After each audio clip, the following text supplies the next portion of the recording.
할렐루야. 제 삶을 가만히 돌아다 보면 인생의 때마다 문제가 없었던 때는 없었던 것 같아요. 때마다 문제가 있었고요. 하나 문제가 해결되면 또 다른 문제가 꼬리를 물고 또 다른 문제가 등장하고 문제 연속이었던 것이 제 인생의 경험입니다. 누군들 그렇지 않겠습니까? 인생은 문제의 연속입니다. 어릴 때 초등학교 때도 고민이 좀 있었습니다. 사남매인데요. 저희 형제가 남매가 저만 유독 키가 컸어요. 컸고 아버님도 한 중간 정도 키, 어머님도 아담한 사이즈시고요. 누님, 형님, 동생 모두 다 그렇게 안 큰데 저만 키가 컸습니다. 어른들이 저희 집에 오시면 너는 돌연변이냐? 이러시고요. 너 다리밑에 좋은 거 아니야? 이렇게 말씀하셨습니다. 근데 그 말이 어린 저에게는 조금 듣기가 좀 그랬어요. 사실일까? 이런 마음도 들고. 그래서 좀 큰 것도 고민이었습니다. 청소년 되니까 중학교 2학년 때부터 여드름이 돋기 시작하는데 여러분 상상이 맞겠지만 꽤 많이 났어요. 그래서 한 1년 남짓 가가지고 맨 거울 보고 짜고 약 바르고 했던 기억 고민이더라고요. 또 몸이 살집이 안 붙어가지고 빼빼 마른 별명이 육갈비 그래가지고 이렇게 막 갈비씨라고 그러니까 그 살 안 찐 것도 여름에 해수욕장 가서 막 옷 못 벗는 그것도 참 고민스럽더라고요. 이제 고등학교 들어가니까 입시로 들어갔지만 공부 스트레스가 엄청났어요. 그래도 그 지역에서는 공부 좀 한다는 애들이 다 모여서 그런지 조금만 제가 이제 교회 일 한다고 교회 일을 하고 좀 방심하면 성적이 뚝 떨어지는 거예요. 성적표를 또 다 이렇게 1등부터 720명인데요. 가끔 한 번씩 그걸 다 프린트로 뽑아서 나눠줘요. 지금 같으면 난리 났을 겁니다. 성적표 나올 때면 엄청난 스트레스가 오는 거예요. 공부 스트레스. 또 청년 시절은 고민의 시절 아니겠습니까? 여러분들이 다 그때 고민 내용을 다 말씀드릴 수 없을 정도로 고민이 다양하고 무궁무진합니다. 밤잠 못 잘 때가 꽤 많았거든요. 날밤 샐 때가 꽤 있었거든요. 연애할 때는 어떻게 결혼해서 목회자의 가정을 어떻게 꾸려가는가 이런 염려가 있었고요. 또 신혼 때는 애들이 한창 예쁘게 자랄 때인데 그때는 또 좀 경제적 어려움이 좀 있었던 것 같아요. 쪼들리고 그것도 고민이었어요. 큰 문제더라고요. 또 목회를 좀 목회가 될 만하면 제가 간증했습니다마는 몸이 아팠어요.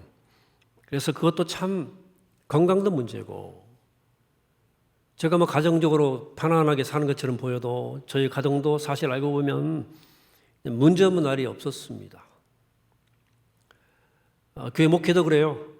가짐 많은 나무 바람잘 없다고 하나 문제 해결되면 또 다른 문제가 고개를 내밀고 또 이 사람 문제 해결되면 또 저 사람이 문제가 생기고 문제 연속이죠. 교회 목회도 그런 거 아니겠습니까? 예전에 제가 부목사로 섬기던 교회를 제가 교구를 약간 상반되는 교구를 맡았어요. 한 교구는 서울역 주변에 아주 어렵게 사는 분들이 많이 모인 교구를 맡았고요. 또 한편으로는 매우 잘 사는 분들, 꽤 유난히 잘 사는 분들이 있었던 교구를 맡았던 적이 있습니다. 그때 볼 때 가난한 분은 정말 가난했습니다. 서울역 앞에 동자동, 양동, 도동에 1세방이 있더라고요. 하루 1,000원, 2,000원 주고 산 1세방 사는 사람들 오후 연탄가스 냄새가 장난 아니에요. 신방 가면. 이들은 가난이 문제였고 삶 전체가 아주 문제투성이였습니다. 또 반면에 잘 사는 분들은 정말 잘 살았습니다. 제법 큰 중소기업도 가진 분도 계시고 또 제법 큰 퇴계로에 큰 병원 하신 분도 계시고 또 변호사, 군 장성, 국회의원도 계셨어요. 그래서 나름대로 영향력 있는 분들이 꽤 계셨습니다. 그 교회에. 그래서 신방 갈 때마다 깜짝깜짝 놀랐어요. 처음부터 그때 아파트 복층 있는 걸 처음 봤고요. 대지가 300평인데 집이 건평이 150평이더라고요. 안방은 안 보여주셔요. 그러니까 정말로 세상은 이렇게 잘 사는 사람도 있네 하는 생각이 들었어요. 자식들도 다 좋은 학교 나오고 아버지의 가업을 이어받는 자식들도 꽤 있고요. 겉으로 아무 문제가 없어 보이는 사람들인데 행복해 보이죠. 조그만 한꺼풀만 벗기고 들어가 보면 문제투성입니다. 부모 자식 간에 연을 끄는 가정들이 많더라고요. 부부 간에 심각해요. 우울증이 그때 그렇게 많더라고요. 이미 30년도 넘을 때인데 불면증 이런 것들 갖고 있어요. 심지어 자식이 자살한 사람도 있고요. 그러니까 콩가루 집안들이 꽤 있어요. 잘 사는 분들 가운데 문제 없는 집안이 없었어요. 제가 깨달았죠. 인간은 겉으로 보는 것과 다르구나. 누구도 문제 없는 인생을 사는 사람은 없구나. 이렇게 목회하다 보면 어쩔 수 없이 교우들의 속사정을 조금 알게 돼요. 우리 교회도 힘겨운 문제로 씨름하는 모습들을 제가 왕왕 종종 보거든요. 요즘은 제가 교인들이 이렇게 아픈 데가 많나 하는 생각을 참 해요. 젊을 때 고생들 많이 하셨나 봐요.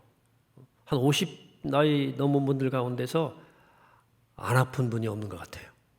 그래서 제가 목회 보고 또 상황도 살피면서 기도할 때 보면 성북교회가 교회 모임인지 환자 모임인지 조금 혼란스러울 때가 있을 만큼 교인들이 많이 아픕니다. 여러 군데가 아파요. 물론 이제 목회자들에게 가족 같으니까 여러 목사님 여기가 아파요, 저희가 아파요 호소하니까 우리가 알게 되는 것이 아니겠습니까? 그러니까 조금만 한꺼풀만 벗겨보고 다가서면 누구나 아픈 질병이 있고 아픔이 있고 문제가 있는 것입니다. 건강만이 아니고 또 경제적인 문제 요즘에 심각하지 않습니까? 또 자녀 문제, 관계 문제, 집안 식구들끼리의 갈등, 믿음의 영적인 문제 등 우리 삶이 문제투성이죠. 형편과 처지는 다 우리가 다르지만 사정은 다르지만 공통점은 모두가 다 한 가지씩 이상 가정마다 문제를 가지고 산다는 거예요. 문제. 우리 삶을 뒤덮고 있는 이 골치 아픈 인생의 문제들 어떻게 해야 될까요? 오늘 함께 말씀을 통해 지혜를 얻습니다. 오늘 본문에 한 사람이 등장하는데 어떤 왕의 신하가 등장합니다. 꽤 높은 신분의 공직자 아니겠습니까? 왕의 신하면 이 사람에게 큰 문제가 생겼습니다. 다급해요. 아들이 병을 앓고 있는데 거의 죽어갑니다. 이게 아무리 진업해도 당황스럽고 해결할 수 없는 문제에 직면한 거죠. 이 사람 가버나움 살았거든요. 근데 예수님이 갈릴리 가나에 오셨다고 하는 그리고 놀라운 기적을 일으켰다는 소식을 듣고 급한 마음에 그 단숨에 그 거리를 달려온 거예요. 먼 거리입니다. 주님께 부탁을 드리는 거죠. 선생님, 제발 가버나움에 오셔서 제 아들을 좀 살려주세요. 그랬어요. 살려주세요. 예수님께서 조금 야박하게 들리는 말씀을 턱 하십니다. 48절에 예수께서 이르시되 너희는 표적과 기사를 보지 못하면 도무지 믿지 아니하리라. 이게 맥락이 없는 말씀이에요. 툭 던지는 야박한 말씀이기도 하고, 근데 이 사람은 주님이 뭐라고 하시든 말씀하시든 아랑곳하지 않고 우리 아들 죽기 전에 좀 빨리 와주시라고 주님께 간절하게 애원을 합니다. 그때 주님께서 딱 잘라 말씀하십니다. 돌아가라. 너희 아들 살아있다. 이렇게 한번 말씀했어요. 그랬더니 이 사람이 그냥 그 말씀을 순순히 믿고 듣고 집으로 돌아가는 거예요. 그 집으로 돌아가는 중에 소식을 들어요. 집에서 아들이 살아났다, 회복되었다 하는 소식을 듣게 됩니다. 그래가지고는 그때가 언제냐? 주님 말씀하신 그때인 거예요. 너무 기뻐가지고 온 집안이 예수 믿게 되었다 하는 거죠. 죽음부터까지 갔던 이 아들의 중병, 정말 큰 문제, 큰 심각한 문제가 해결되었습니다. 오늘 말씀에 그 단서가 들어있습니다. 어떻게 되느냐? 여기 주님의 행동을 좀 눈여겨보시기 바랍니다. 사실 예수님은 문제 해결해달라고 막 조르는 그 사람의 말대로 그를 데리고 쫓아가서 기적 같은 능력으로 그 문제를 해결해 주신 것은 아닙니다. 아까 읽은 말씀을 다시 한번 기억해 보죠. 뭐라고 말씀했죠? 48절에서 너희는 표적과 기사를 보지 못하면 도무지 믿지 아니하리라 그랬어요. 너희들은 표적과 기사가 있어야 믿는다 그런 뜻이거든요. 그러고 나서 표적이나 기사를 보여주시지 않는 그런 기적 같은 방식이 아닌 전혀 다른 방식으로 문제를 해결해 주셨습니다. 그 전혀 다른 방식이 무엇이었습니까? 믿음의 방식이었습니다. 믿음의 방식. 즉 예수님은 그 왕의 신하의 그 믿음을 사용하셔서 그 문제를 해결해 주신 거예요. 이게 포인트예요. 예수님은 그래 너 아들 아파 그러면 가버나움으로 같이 가자. 빨리 가자. 내가 가서 손에 얹고 안수해 줄게. 고쳐 줄게라고 하지 않고 가라. 네 아들 살아있다. 네 아들 살아날 거야. 이렇게 말씀하신 것입니다. 그런 대부분 주님 그렇게 말씀하시지 말고 좀 저랑 같이 좀 가셔서 우리 아들 좀 고쳐주세요. 제가 우리 아들 두 눈으로 지금 거반 죽은 거 똑똑이 두 눈으로 제가 보고 왔다니까요. 급해요 예수님. 이 사람은 그냥 예수님 말씀을 믿고 순순히 집으로 돌아갔습니다. 왕의 신하예요. 보통 사람이 아니에요. 가시자면 가셔 주셔야지. 그런 마음 가질 수 있거든요. 고위공직자니까. 여러분 지금 이 사람의 마음의 상태가 어떤 것입니까? 주님이 하신 말씀 가라. 네 아들이 살 거야. 하는 말씀을 진짜 믿은 거예요. 이 사람의 믿음과 주님의 능력이 만난 거예요. 다시 말하면 이 사람의 믿음이 이 문제를 해결하는데 중요한 원동력이었던 겁니다. 단초였던 거죠. 예수님은 정령 기적 같은 예수님의 능력으로 병자들 고치시기도 하셨어요. 그러나 상당히 많은 경우 문제와 씨름하는 사람의 믿음을 통하여 다시 말해서 그 문제를 안고 있는 사람의 태도와 사고방식을 바꾸어 주심으로 문제를 해결하신 경우가 더 많았습니다. 그러면 복음서 안에서 예수님의 모든 치유 사건을 잘 보시면 가장 많이 등장하는 말씀이 네 믿음이 너를 구원하였다요.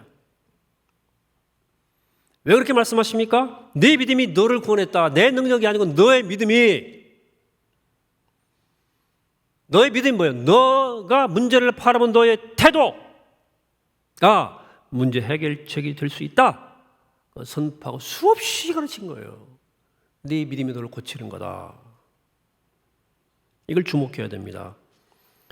오늘 다음 장 바로 요한복음 5장에는 베데스다 목가에 있는 연못가에 38년 된 환자 얘기가 나와요.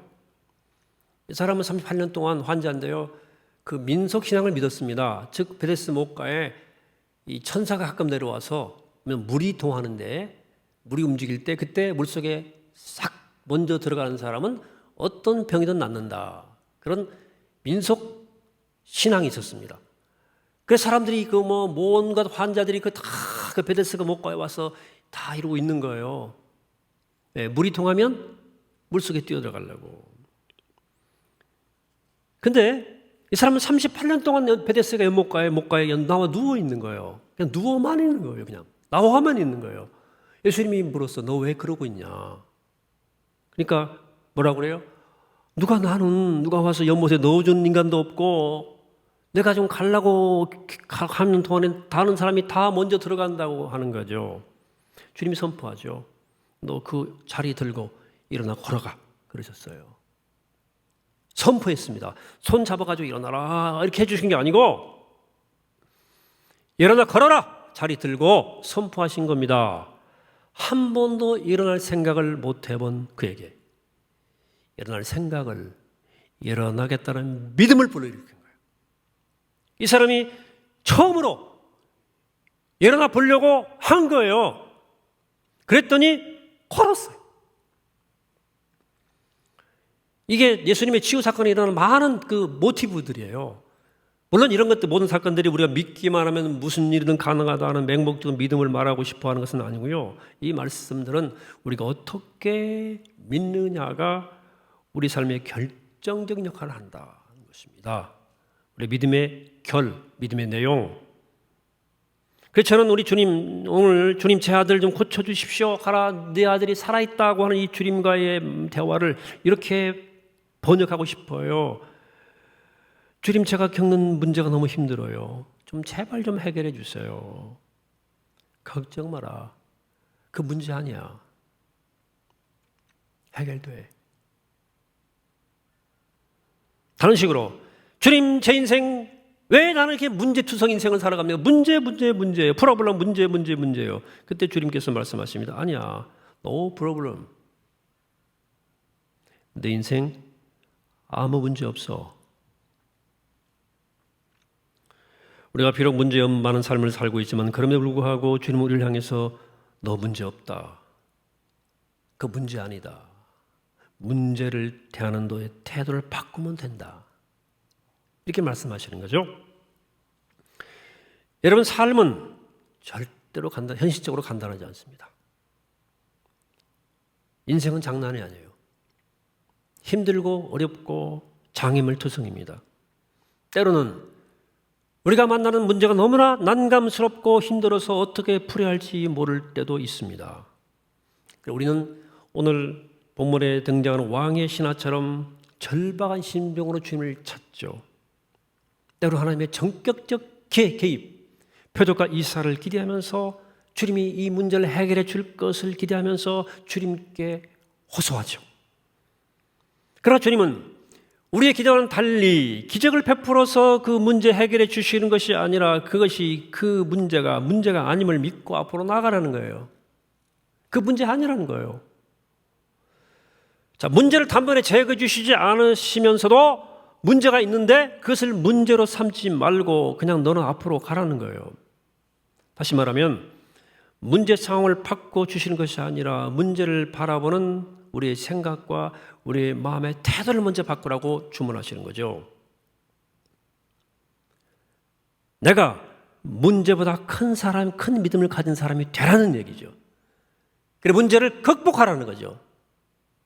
문제를 뚫고 나가라는 거죠. 물론 현실에서 이 말씀을 적용한다는 게 그렇게 간단치는 않습니다. 그러나 뒤집어 생각해 보세요. 문제는 문제 삼는 사람에게는 점점 더 큰 문제가 되는 거예요. 문제를 묵상한 문제는 커지는 거예요. 물론 인생에는 쉬운 문제는 없습니다. 내가 당한 문제는 절대 쉬운 문제가 아니고 가벼운 문제 없습니다. 그러나 문제를 너무 자꾸 문제로 여기는 그 태도는 문제를 더 어렵게 만든다. 여러분, 건강 문제보다도 건강에 대한 염려의 문제가 우리 시대에 더 큰 건강에 안 좋은 영향을 끼친다는 거 알고 계시죠? 너무 염려하는 거야, 건강에 대해서. 제가 주중에 국립암센터 원장으로 가 있는 친구한테 들은 얘기인데요. 올해 101세 되신 그 김영석 교수께서 지난 주중에 국립암센터에 강의하러 오셨다는 거죠. 근데 그분 20년 전에 국립암센터 생기고 난 직후에 한번 와서 강의한 적이 계셨고 이번에 두 번째라고 그러시더래요. 그러면서 이제 강의 끝나고 차 마시면서 그때 그 원장께서 저한테 김 교수님 혹시 대장 내시경 해보셨나요? 그러니까 나 한 번도 평생 안 해봤다. 그랬더니 한번 대장 내시경 하러 오셔요. 위장, 대장 함께 하십시다. 이렇게 권유했대요. 차일피일 미루다가 못 하셨다네, 20년 동안. 그래도 그 뒤에 주변에 자꾸 대장암 환자가 생기거나 또 그런 일 때문에 좀 돌아가신 분들이 생기면 그때마다 나도 한번 가볼 걸 그랬나? 하는 생각이 잠깐 들었다는 겁니다. 이번에 병원에 오셔서 그러시대요. 서 원장님, 제가 101살인데 이제는 안 해도 되겠죠? 그래 서로 글쎄요 하고 서로 한바탕 웃었다는 얘기를 저한테 들려주더라고요. 백성 넘긴 그분의 건강의 비결은 평생 건강 걱정 크게 하지 않고 사신 거예요. 저도 그분의 강의를 듣고요. 그분이 그 쓰신 책들, 선물한 책도 제가 주신 책도 받아서 제가 읽은 적이 있어요. 제가 그분의 글과 삶에서 받는 감동은 인생을 순리대로 살고 문제를 주님께 맡기는 삶의 방식을 터득했다는 거예요. 우리가 사는 인생은 당연히 문제가 많죠. 그러나 우리가 문제를 안고 주님께 나가면 주님은 우리 앞에 그 문제를 작아 보이게 만들어주셔요. 크게 보였던 게 착시였던 거예요. 주님은 그거 문제 없다고 말씀하시는 거예요. 주님이 왜 그렇게 말씀하십니까? 이런 뜻이죠. 아들아 딸아 힘들지 나도 잘 알아. 내가 내 고통, 내 눈물, 네 아픔을 누구보다 잘 안다. 하지만 인생은 근본적으로 어려움과 함께 가는 거야. 네가 할 수 있는 일은 한 가지밖에 없다. 고난 속에서 고난의 노예가 되지 말고, 문제 속에서 문제에 함몰되지 말고 나를 믿고 자유해라. 나를 믿고 자유해라. 너 문제 없다. 그가 문제 아니다. No problem. 이 주님의 선언을 기억하시고 믿으시기를 바랍니다. 안식일에 성경 전체를 한번 읽고 싶었어요. 뭔지 또 바빴어요. 그래서 복음서하고 사도행전은 집중해서 봤어요. 예수님과 관련된 그 영화 뮤지컬 다큐멘터리도 찾아보았어요. 사도 바울에 대한 것도 좀 봤고요. 네, 복음서를 보면서 새삼 예수님의 생에 일관된 특징이 있음을 깨달았죠. 복음서에는 예수님이 수많은 사람들을 만나시고 그들의 문제를 해결해 주시는 장면들이 많이 펼쳐져요. 그래서 한마디로 문제를 문제 없는 것으로 바꿔주신 일이었어요.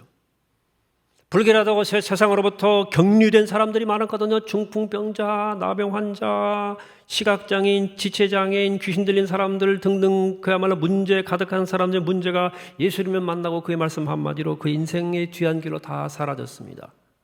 또 유대인들이 손가락질을 했던 세리와 장녀를 향해서, 또 가늠하던 현장에 잡혀와서 그냥 돌에 맞아 죽기 직전에 놓인 여인을 향해서, 모든 사람들이 따돌림 당시키고 그렇게 살아갔던 그 외로운 삭개를 향해서, 그 문제 많은 인간들을 향해서 예수님이 하신 말씀이 뭡니까? 너 문제 없다는 거예요. 너 괜찮다는 거예요. 너 아무 문제 없어. 라고 선언하신 건 아닙니까? 너 문제 많다. 이렇게 말씀하지 않았어요. 또 우리가 씨름하는 외부의 그런 외부의 환경 문제도 있지만 사실은 내 자신의 내면의 문제들이 있습니다. 나라는 존재가 가진 존재론적 고민들이 굉장히 어려운 문제거든요. 죄의 문제를 비롯해서 주님께서 문제 없다 라고 사죄 선언을 해버리셨잖아요. 여러분, 사랑하는 우리 그리스도인들은 신앙을 네 바퀴로 살아가는 사람들입니다. 첫째 바퀴, 하나님이 우리 인생을 지으셨던 창조신앙. 두 번째 바퀴, 하나님이 우리와 함께 하신다는 임마누엘 신앙. 세 번째 바퀴, 주님이 우리를 위해서 십자가에 죽으셨다는, 나를 위해 죽으셨다는 십자가 신앙. 그리고 죽으시고 부활하셨, 그리스도께서 죽음을 이기시고 부활했다고 하는 이 부활 신앙이 네 바퀴입니다. 우리는 네 바퀴로 가는 신앙, 인생 열차예요. 인생 말하자면 그 자동차 같은 거죠. 우리 네 가지 신앙으로 우리 인생에서 만난 모든 문제들을 극복하고 살 수 있어요. 여러분, 하나님 우리를 지으셨고 그 하나님 우리와 함께, 언제나 우리와 함께 하시고 주님이 우리를 위해서 십자가에 죽으셨고 부활했다고 말입니다. 또 우리에게 무엇이 문제가 됩니까? 여러분, 부활신앙 특별히 주목하세요. 여러분, 예수님 십자가에 죽으셨잖아요. 죽음이라고 하는 것은 모든 문제들의 최상급을 뜻하는 문제입니다. 인간의 문제 가운데 가장 심각한 문제, 가장 본질적인 문제, 가장 해결하기 어려운 문제가 바로 죽음의 문제입니다. 여러분, 죽음 앞에 누가 당황스럽지 않겠습니까? 누가 그 죽음 앞에 절망스럽지 않겠고 누가 이 문제를 해결할 수가 있겠습니까? 그런 예수님이 죽음을 딛고 일어나셨다. 리서렉션, 부활했다. 모든 문제들의 최상급인 죽음의 문제를 해결했다. 이게 부활의 의미입니다. 따라서 주님은 죽음에서 부활하심으로 인간이 가진 모든 문제 가운데 가장 근본적인 가장 큰 문제를 향해서 문제 없다 선언하신 겁니다. 그 별 문제 아니다. 떨지 마, 죽음 앞에서. 이렇게 말씀하신 것입니다. 왜 벌벌 떠냐? 그러므로 부활신앙이란 수많은 문제와 씨름하며 문제 많은 인생을 살아갈지라도 문제 없음을 굳게 믿고 살아가는 신앙입니다. 또 내가 아무리 많은 문제를 가진 존재일지라도 나를 향해서 너 문제 없다 선언하신 주님의 말씀을 듣고 믿는 거예요. 사랑하는 여러분, 그런 문제 많은 삶을 향해서, 문제 많은 나를 향해서 너 문제 없어,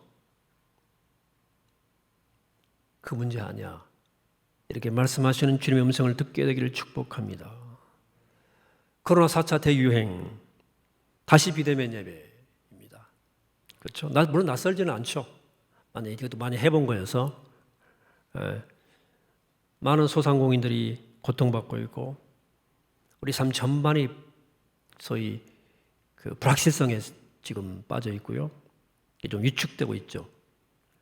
문제가 아닐 수 없습니다. 그러나 이럴 때일수록 주님의 음성을 듣게 되기를 바랍니다. 이 코로나란 문제만 바라보지 말고 이 문제 너머에 있는 하나님을 바라보라. 여러분, 코로나란 문제는 우리가 쉽게 해결할 수 있는 문제는 아닙니다. 그리고 우리가 살아가는 미래는 이보다 더한 문제들이 올 수 있다고 하는 확실한 시그널입니다. 이건 시작일 수 있어요.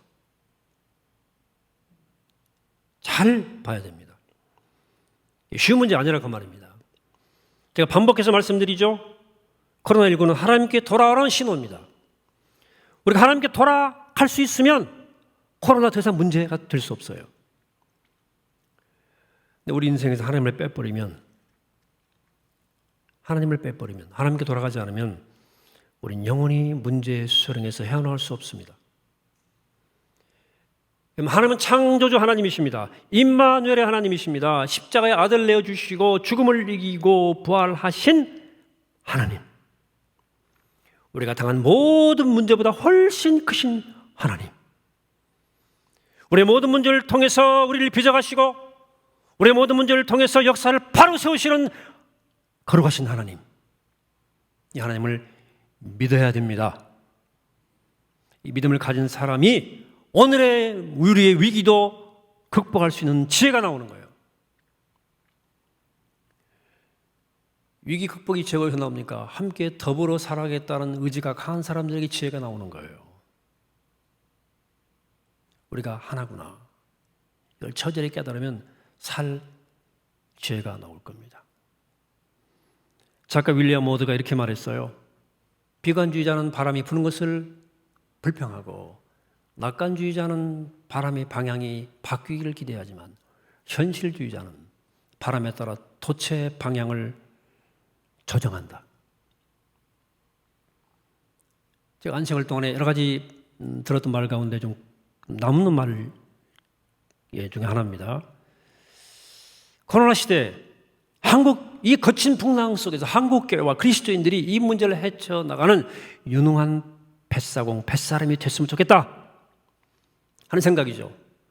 왜? 우리에게는 어떤 문제도 문제가 안 되거든요.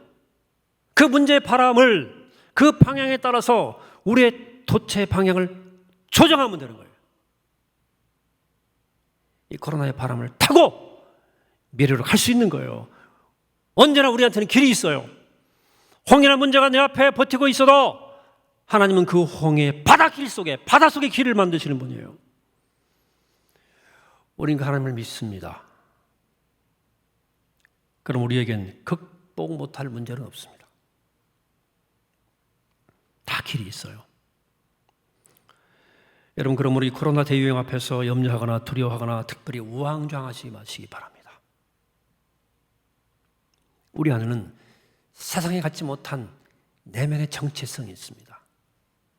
우리 정체가 뭐예요? 우리는 하나님의 자녀예요. 우리의 정체가 뭡니까? 우리는 부활하신 그리스도의 사람, 크리스찬, 그리스도인입니다. 우리가 함께 하신 하나님께서 이 혼돈과 어둠의 시대에 당신의 백성들, 자녀들을 흔들어 깨우실 거예요. 먼저 우리에게 담대함과 평안함을 주실 것입니다. 이 혼돈과 어두움 가운데 하나님의 임재를 경험케 할 것입니다. 그리고 그 하나님의 임재의 경험으로 세상을 밝히는 존재로 우리를 바로 세우실 것입니다. 그러므로 이 문제 많은 세상에서 그리스도인들 우리가 그리스도 안의 소망을 발견하고 우리 위해 죽으시고 부활하심으로 인류 최대의 문제인 죽음마저 이기신 주님을 바라보면서 내가 당하는 모든 문제 앞에 선언하십시오. 문제 아니다. 주님이 하시는 말씀입니다. 문제 없다. 를 믿고 우리가 가야 할 삶의 길을 뚜벅뚜벅 믿음으로 걸어가시는 복된 여러분 되시기를 이 시간 주의 이름으로 간절히 축원합니다. 기도하겠습니다. 걸어가신 하나님 감사합니다. 우리가 코로나 4차 대유행의 문제 앞에 서 있지만 하나님 두려워하지 않게 하시고 염려하지 않게 하시고 우왕좌하지 않게 하시고 하나님 믿음의 심리 굳게 세우고 주님 바라보고 죽음마저 이기신 그리스도의 부활을 기억하며 생명의 주를 기억하며 믿음의 닷을 세워 이 코로나의 바람을 타고 새로운 미래 하나님 향해서 나아가는 거룩한 주의 백성 되게 도와주시고 하나님 나라의 일구는 하나님 나라의 군사가 되게 축복하여 주시고 모두 하나님 나라의 깃발이 되게 하여 주옵소서. 감사드리옵고 예수 그리스도 이름으로 기도하옵나이다. 아멘.